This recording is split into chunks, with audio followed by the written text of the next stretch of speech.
Surah al-Shuara. Surah number 26. In the name of God, the most gracious, the ever-merciful. This is Surah, Ta, Sin, Mim. These are the verses of the book which clearly states its meaning. Perhaps you will lose your life because of the grief that these people are not accepting faith. If we want, we can send down a sign to them from the heavens, so that their necks bend down before it. But we are trying to make them understand. And such are they that whatever fresh reminder comes to them from the most merciful God, they only keep evading it. So, they have rejected it. Then the news of that thing with its reality which they are making fun of will soon manifest itself before them. They are waiting for signs. Have they not seen the earth, how we have sprouted from it an assortment of beneficial things in abundance? Surely there is a great sign in it, but most of them do not believe. And your Lord, there is no doubt, He is powerful also and very affectionate too.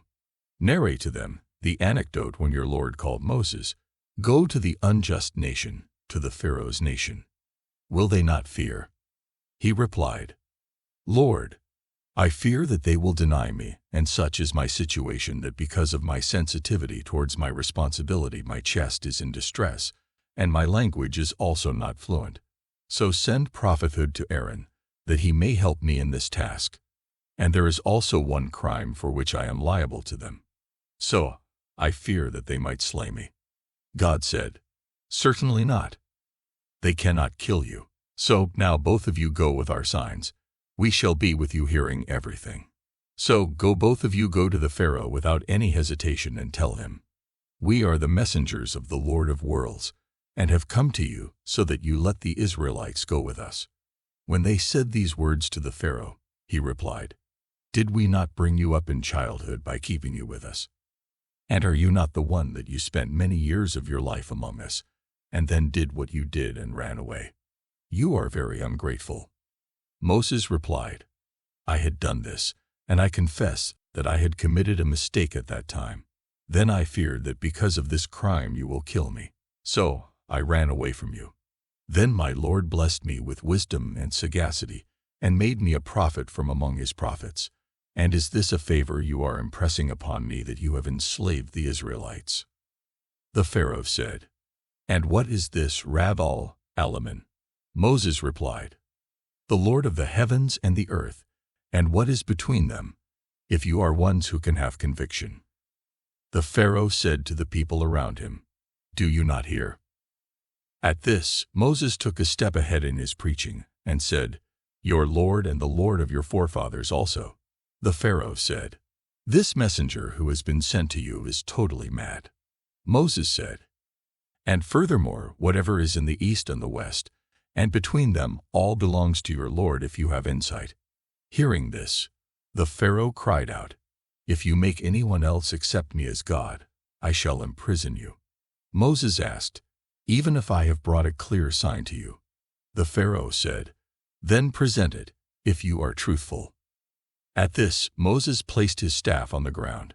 Then suddenly it was like a living serpent, and when he drew out his hand, it thereupon appeared shining for the onlookers.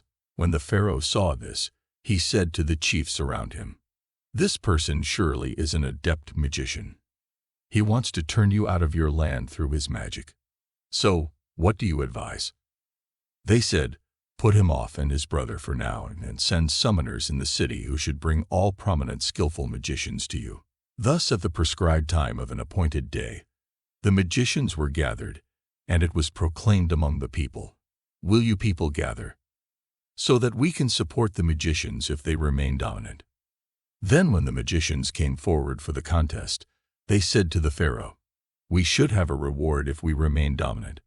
The Pharaoh replied, "Yes, and at that time you shall be included in my favored ones." Thus when the contest began, Moses asked the magicians, "Throw what you have to throw." At this, they threw their ropes and sticks, and said, "By the Pharaoh's majesty, we alone shall remain dominant." Then Moses threw his staff. Thus it suddenly began devouring the spell they had woven. So, seeing this sign of God, the magicians fell down in prostration. They spontaneously said, "We have professed faith in the Lord of the worlds." in the Lord of Moses and Aaron." The Pharaoh said, "You believed in him before I gave you permission.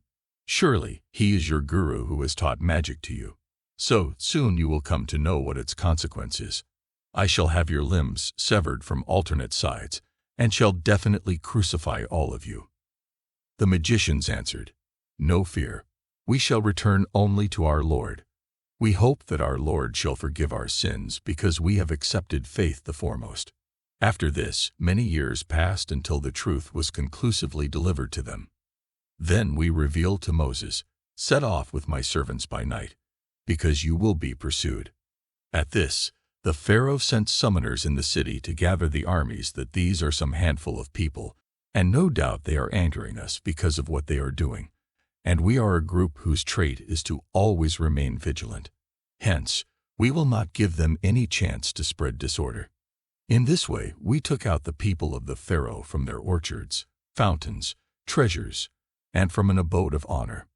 Thus do we do, and we made the Israelites the inheritors of all these things in the land of Palestine. This happened thus that when Moses set off, right at daybreak these people set out to pursue them. Then when both groups faced each other, the companions of Moses shouted, "We have been seized." Moses said, "Certainly not, because with me is my Lord. He shall surely guide me." At this we sent a revelation to Moses, "Strike your staff on the sea."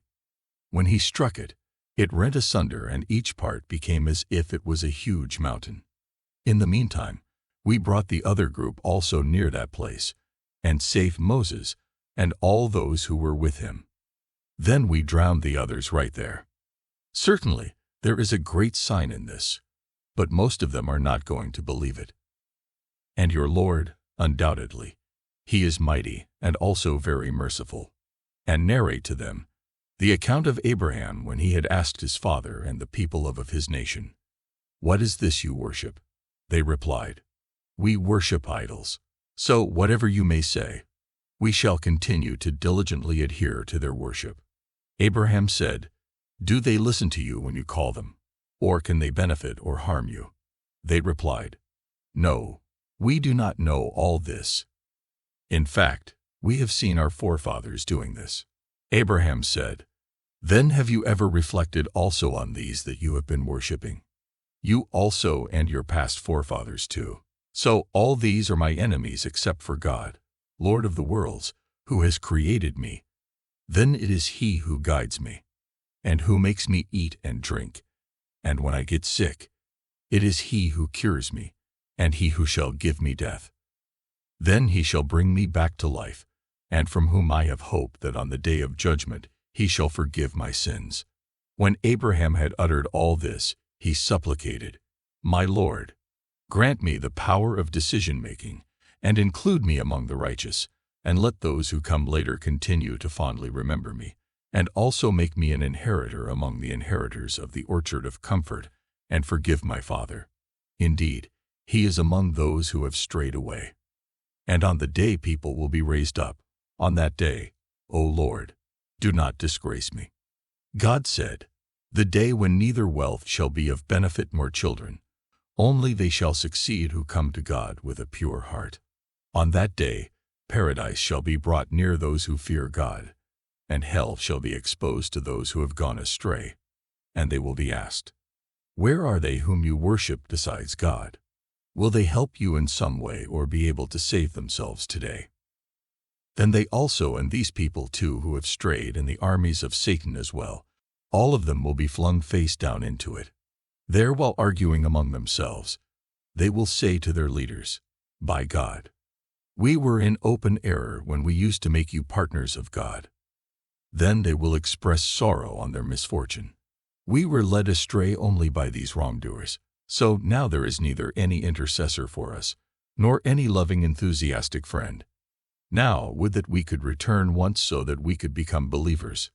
Surely there is a great sign in this, but most of them are not going to believe. And your Lord, without any doubt, He is mighty also and very merciful too."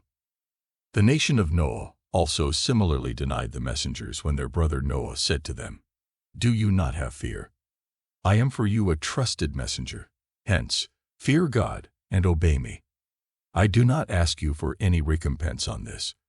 My recompense rests with the Lord of the worlds only. So fear God and obey me. They replied, Should we believe in you even though the lowly are following you? No, replied. What do I know of what they have been doing? Their account rests with my Lord if you want to understand. At this time, they have taken the initiative to profess faith in me, and I am not going to forsake these believers to please you. I am only an open warner. At this they said, Noah, if you do not desist, you will surely be stoned to death.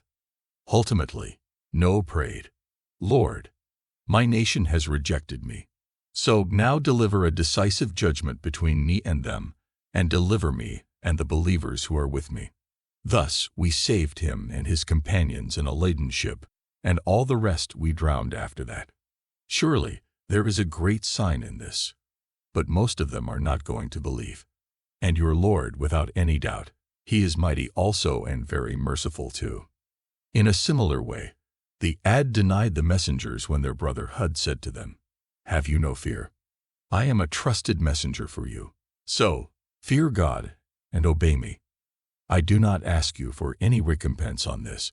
My recompense rests with God, Lord of the worlds. What is the matter with you? Will you keep building useless memorials in this way on every high ground? And keep constructing large palaces in this manner, as if you have to live forever? And when you get hold of someone you will do it as tyrants do. So, fear God and obey me. Fear him who has given you things which you know very well. He has given you animals, sons, orchards, and fountains.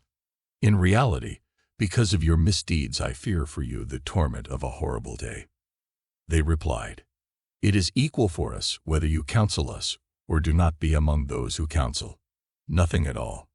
Whatever you are saying was the habit of your predecessors. These are mere threats of yours. Certainly, no torment is going to visit us. Finally, they rejected him. Then we destroyed them as well. There is certainly a great sign in this, but most of them are not going to believe. And your Lord, without any doubt, he is mighty also and very merciful as well. The Thamud also denied the messengers when their brother Salih said to them, Do you have no fear? I am for you a trusted messenger. So, fear God and obey me. I do not ask you for any recompense on this. My recompense rests with God, Lord of the worlds. What do you think? Will you be allowed to remain in peace among these favors which are available here to you?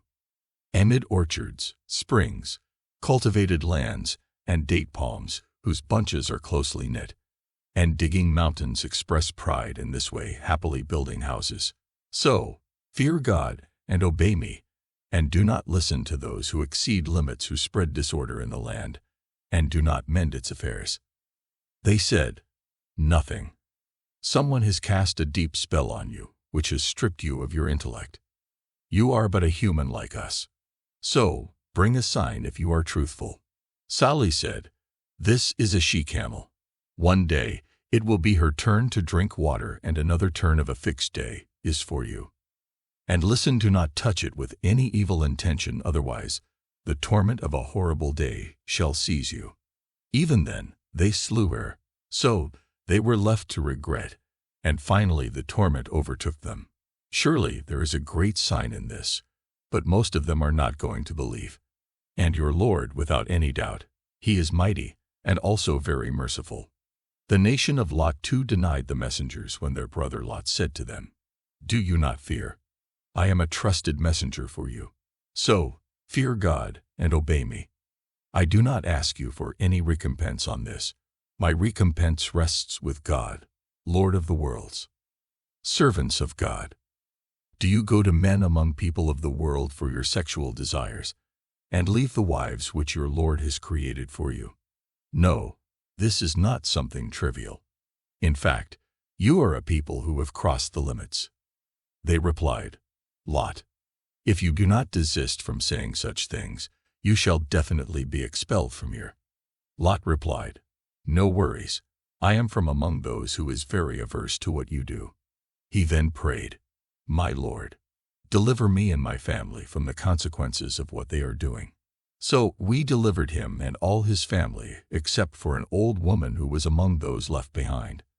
Then we destroyed her and all others, and let loose a horrific storm of stones on them. So what evil was the rain that was unleashed on them who had been warned? Surely there is a great sign in this, but most of them are not going to believe. And your Lord, without any doubt, He is mighty and very merciful as well. In a similar way, the dwellers of the forest also denied the messengers when Shuaib said to them, "Do you not have fear? I am a trusted messenger for you. So fear God and obey me. I do not ask you for any recompense on this. My recompense rests with God, Lord of the worlds. I say to you, measure fully and do not inflict loss on anyone, and weigh with the correct scale, and do not give things to people while lessening them. And do not go about spreading disorder in the land, and fear the God who has created you and the generations before you as well." They replied, "Nothing. Someone has cast a deep spell on you that has stripped you of your intellect, and this also that you are a mortal like us, and we think that you are an absolute liar. So, if you are truthful, drop some peace on us from the sky." Shuaib said, "My Lord knows full well what you are doing." Finally, they rejected him. So, the punishment of the day of the canopy seized them, and no doubt it was the punishment of a horrible day. Surely there is a great sign in this, but most of them are not going to believe. And your Lord, without any doubt, He is mighty and very merciful too. These are the accounts of the earlier people. The disbelievers of this book are also doing the same thing.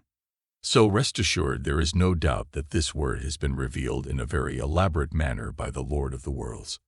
The trusted Spirit has brought it down to your heart, so that you also become a warner like other prophets, in very lucid Arabic, and it is also mentioned in earlier scriptures.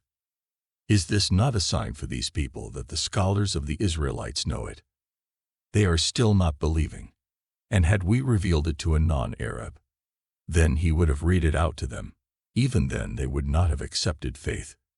In this way, we have made it pass through the hearts of these wrongdoers. They will not believe in it until they see the painful torment that it may come suddenly, and they are not even aware of it.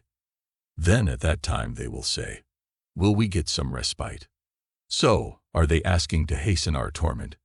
Just see if we do not send down that torment, and let them live for some more years like this. Then that torment comes to them, with which they are being threatened with. So, what good will this reprieve be to them? They should know that this respite is for conclusive communication of the truth to them.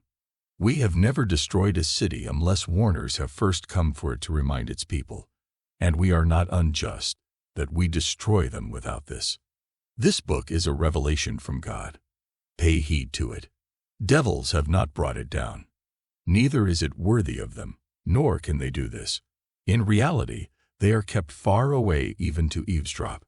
O prophet, these people are about to be punished, so do not call upon anyone besides God, so that you too become worthy of punishment, and warn your near of kin of it also, and lower your wings of affection on the believers who have followed you.